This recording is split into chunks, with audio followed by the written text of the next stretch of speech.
Olá, que tal? Tudo bem? Bem-vindos ao programa de hoje de Falamos Portugués. Yo diría que a nuestro amigo Luis le ha gustado mucho su paseo anterior por Elvas en el Alentejo, ya que vuelve para conocer un poco más de su historia. Acompañémoslo y conozcamos un poco de la historia de Portugal a través de la historia de Elvas y de sus monumentos.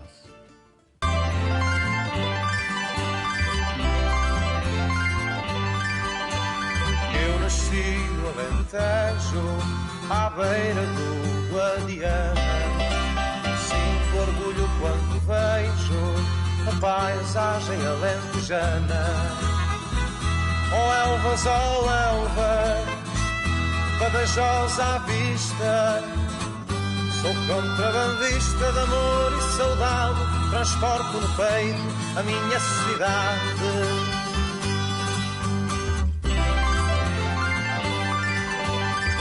Uma moça da cidade chamou-me de provinciano. Eu tenho grande vaidade de ver nascido alentejano. Oh Elvas, Badajoz à vista. Sou contrabandista de amor e saudade, transporto no peito a minha cidade.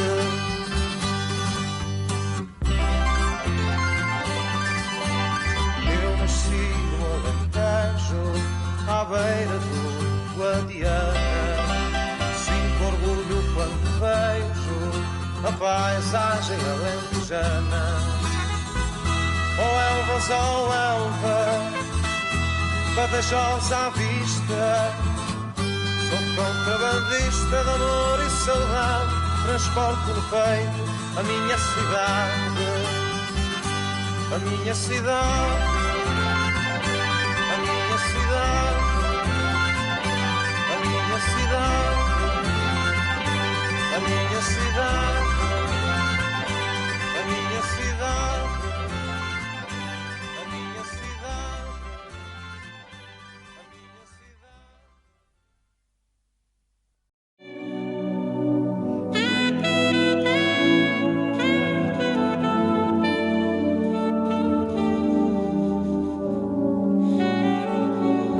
Bom, José, pelo que vejo, Elvas é um conjunto interessantíssimo de arquitetura defensiva da raia. Temos aqui vários tipos de fortificação, não é? Exatamente, Luís, temos o corpo principal da fortificação, ou seja, da cidade propriamente dita, que é construída entre o ano 1643 e 1656, tem a traça de Jans Hermans, um flamengo contratado por Dom João IV após a restauração da independência. Temos depois a sul, o Forte de Santa Luzia, é começado a construir em 1641 a 1648, é um forte híbrido, único no contexto das fortificações portuguesas, que serve de protótipo a muitas das fortificações que Portugal constrói ao longo das costas da África e das costas da Índia, porque tem 4 escolas de fortificação. Temos depois a norte o Forte da Graça, que tem o traço do próprio Conde de Lippe, contratado no reinado de Dom José I pelo Marquês de Pombal, e que dura 28 anos e meio a construção desse magnífico forte.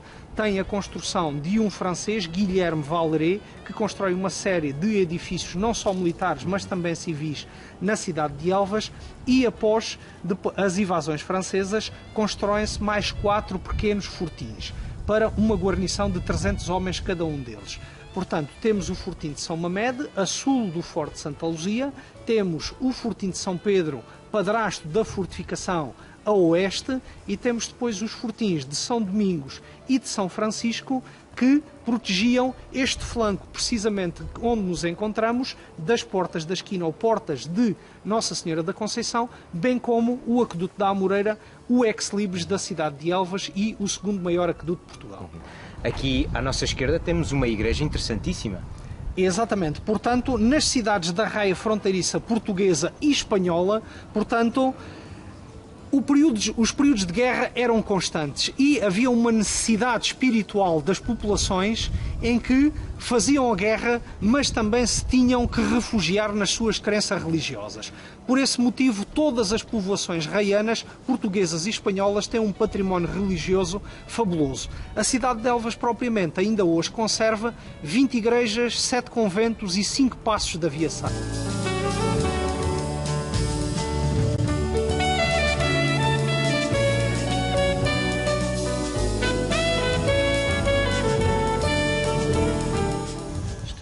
José, isto era um paiol, não era? Efetivamente, Luís, isto era um antigo paiol que tem a traça do próprio construtor da fortificação de Elvas, o Jans Hermans. É um dos 8 paióis que existiam na cidade de Elvas. É o paiol redondo ou o paiol de Nossa Senhora da Conceição, porque está localizado no baluarte de Nossa Senhora da Conceição, e tem o nome também de paiol das bombas, porque é efetivamente onde se guardavam as bombas para a artilharia. Como vejo, era património do Estado, ainda continua a ser. Efetivamente, ele é património do Estado, no entanto, recentemente o Ministério da Defesa Nacional fez um protocolo com o município de Elvas, onde passa para a gestão do município de Elvas durante 50 anos todos os prédios militares que ainda existem na cidade de Elvas, à exceção do Museu Militar de Elvas. Terras da perdição, arco império, 1000 almas, portal da... Escola Superior Agrária de Elvas, José. Mas esta fachada a mim parece uma fachada de um quartel. Efetivamente, Luís, este é um dos 36 quartéis que existiram na cidade de Elvas e, se quiseres, vamos entrar e mostro-te o quartel. A terra amou e no peito guardou cheiro da mata eterna, laranja luanda sempre em flor.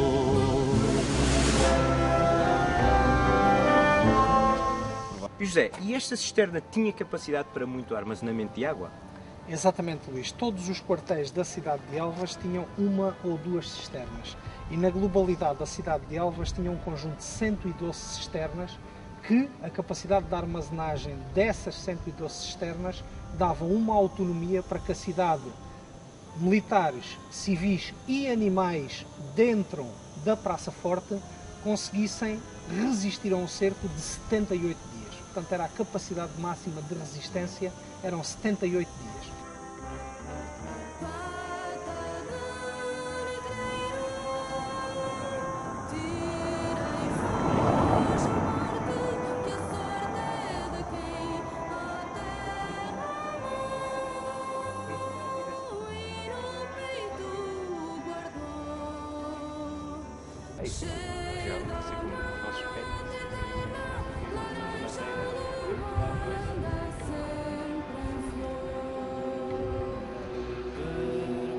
Casa das Barcas, mas aqui não havia mar.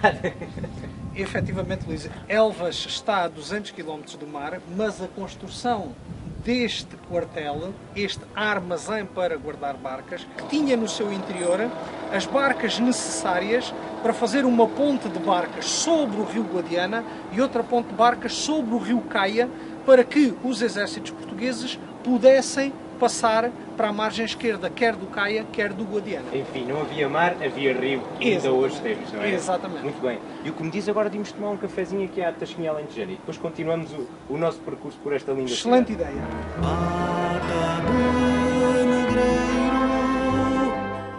Boa tarde. Boa tarde. Boas tardes, senhoras. Por favor. Um cafezinho, por favor. Café Então, também. E uma garrafinha de água, por favor. Muito obrigado. Unos monumentos muy bonitos con una historia muy interesante, sin duda ninguna. Aprovecho para recordaros, porque los utiliza mucho el guía que acompaña a Luis, el uso de los demostrativos. Algo que, aunque muy parecido al castellano, siempre causa problemas para los estudiantes españoles. José, isto era um paiol, não era? Efetivamente, Luís, isto era um antigo paiol que tem a traça do próprio construtor da fortificação de Elvas, o Jans Hermans. é um dos 8 paióis que existiam na cidade de Elvas. É o paiol redondo ou o paiol de Nossa Senhora da Conceição, porque está localizado no baluarte de Nossa Senhora da Conceição, e tem o nome também de paiol das bombas, porque é efetivamente onde se guardavam as bombas para a artilharia. Pronomes demonstrativos. Variáveis. Masculino singular. Este, esse, aquele. Masculino plural. Estes, esses, aqueles. Feminino singular. Esta, essa, aquela. Feminino plural. Estas, essas, aquelas. Invariáveis. Isto, isso, aquilo. Os recuerdo que en un programa anterior vimos el uso del pretérito imperfecto como forma de cortesía. Quería un café, se faz favor. O en otro ejemplo, podia trazer-me contas, se faz favor. Aprovechamos en aquel momento para daros una idea sobre la conjugación de algunos verbos conjugados en ese tiempo. Hoy, en sus explicaciones, José recurre constantemente al uso del pretérito imperfecto, en este caso no como forma de cortesía, pero narrando algo que solía pasar en el pasado. Uma igreja interessantíssima.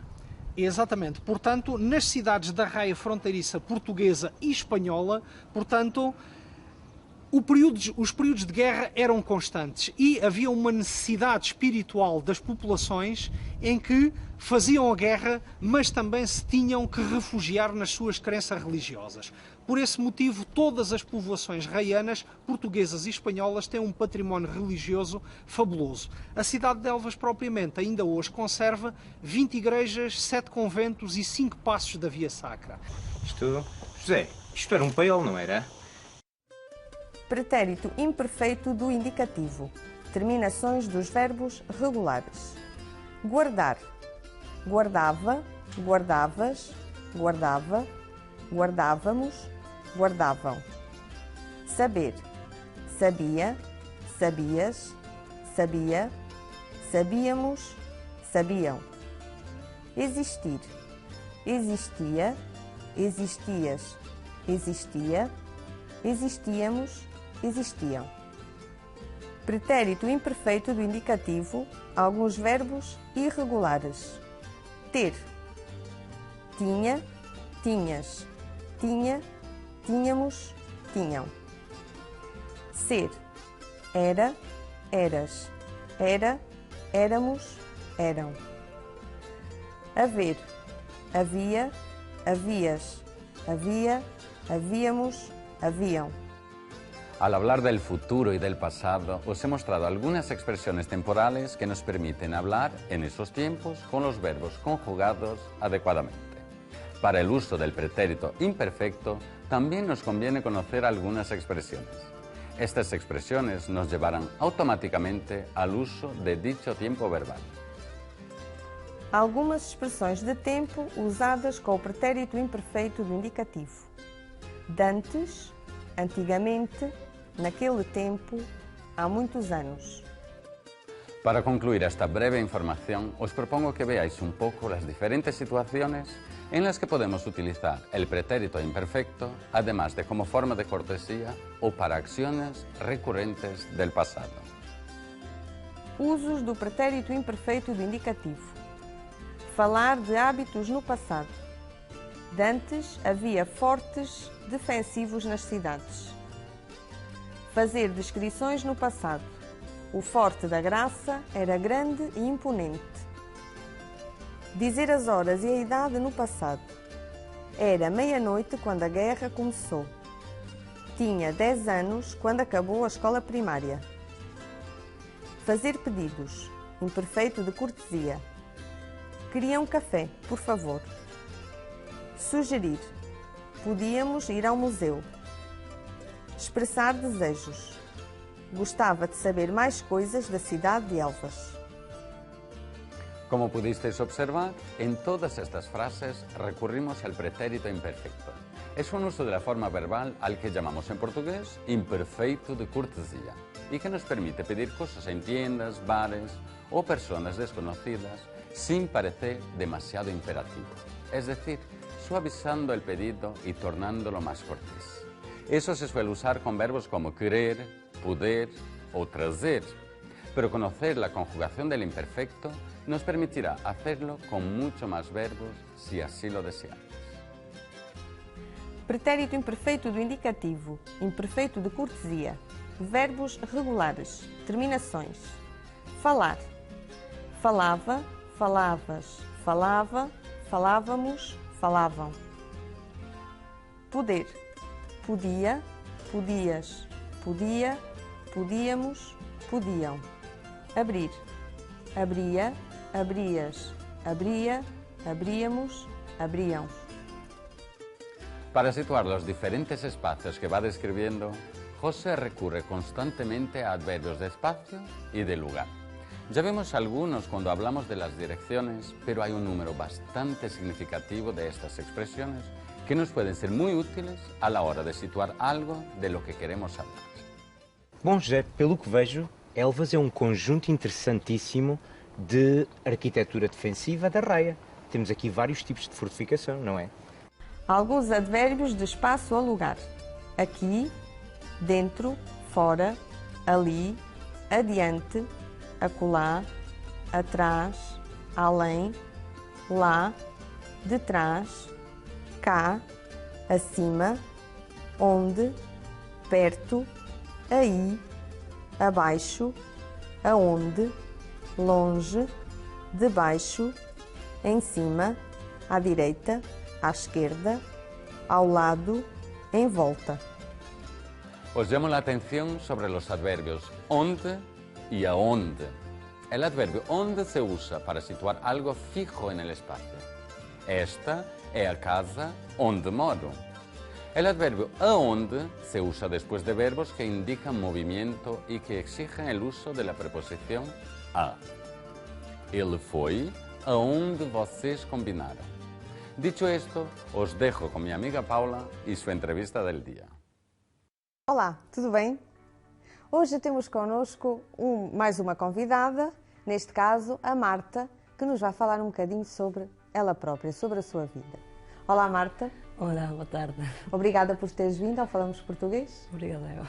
Conta-nos um bocadinho o que é que fazes e o teu percurso com o português. Pronto, eu estudei desporto e tive a oportunidade de fazer um Erasmus em Coimbra. Então, aí começou o meu interesse pela língua portuguesa e depois, mais logo, quando voltei para a Espanha, estive a estudar na Escola de Línguas, acabei o curso também da Escola de Línguas e continuei o meu doutoramento. Com o doutoramento também tive a oportunidade de morar em Porto e depois, o ano passado, fiz um máster que era hispano-luso, era uma parte em Badajoz e outra parte em Lisboa. Também estive a morar em Lisboa 4 meses.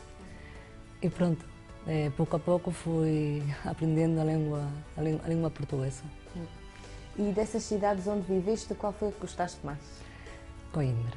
Coimbra, sim, porque foi o meu primeiro contato com Portugal, com a cultura portuguesa e gostei imenso. E achas que a cultura portuguesa é muito diferente da espanhola? Eu achava que não. Antes de ir para Portugal eu achava que não, mas sim, há pequenos matizes que é um bocado diferente. Se tem de conhecer. E as pessoas? As pessoas adoro, por acaso adoro. Tem muita hospitalidade, muito mais acho do que os espanhóis. Também uma coisa negativa, não? Também para dizer alguma coisa negativa, não é negativa, pronto, a maneira de agir as coisas é que fazem tudo acho mais devagar, mais tranquilos, mas não é mau, é simplesmente um bocado acho diferente.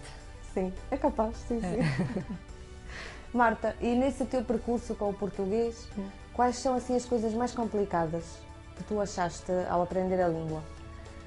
Para mim o mais complicado, no primeiro lugar, é a pronúncia, que para mim é muito complicado. De facto, a maioria das pessoas acham que sou galega quando falo português, sempre perguntam isso. E depois também as vogais, abertas e fechadas, os sons nasais também. Acho muito complicado. Sim, porque os sons nasais em espanhol vocês não têm. Não temos. Pois é. É um bocadinho complicado, é? Pois. Mas pronto, Mas também não é nada impossível. Não. Com prática e pouco a pouco, claro. Sim, muito bem. Então, já que falaste nisso, eu se calhar vou explicar um bocadinho aos nossos amigos lá em casa essa história das vogais. Nós já vimos as vogais aqui no programa, noutro programa, mas vamos dar outra vez e insistir nesse ponto porque é sempre uma complicação, não é? Ora, vamos ver.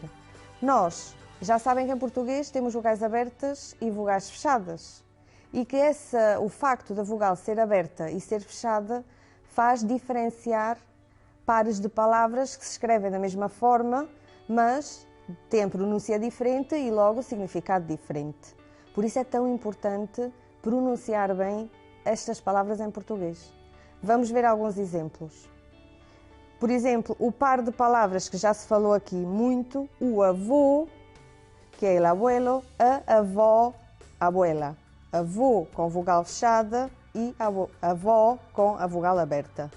Depois temos outro par de palavras, para, que é uma preposição em que a vogal é fechada, e para, que é o verbo parar, em que a vogal já é aberta.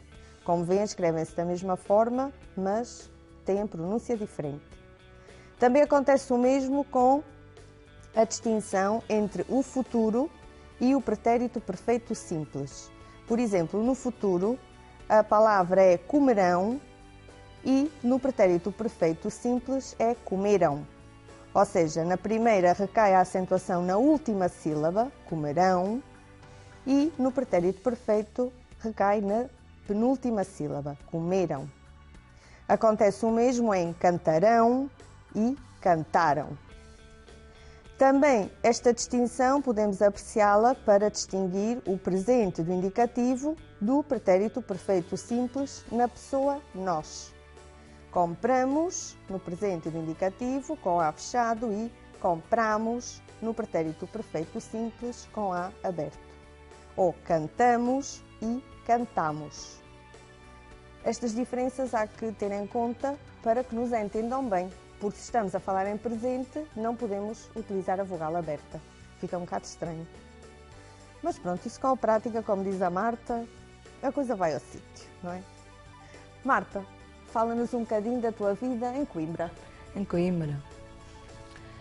Pronto, a minha vida em Coimbra foi uma vida de Erasmus, já pode imaginar. Sim.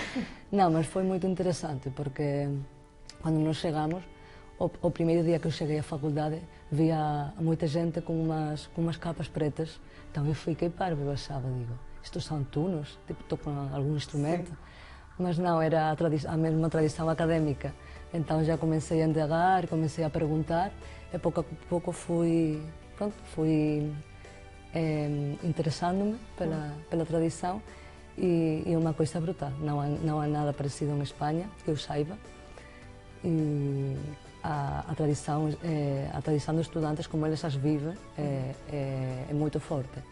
Os trajes que eles vestem e tudo, a maneira com que eles fazem o seu grupo nas aulas, como fazem as amizades, é muito diferente. Porque aqui em Espanha o traje académico é só mesmo nas tunas? É, sim, acho que sim. Eu não conheço nenhuma universidade onde eles vistem o traje académico assim para ir às aulas. Eu já em Coimbra sim. Há muita gente.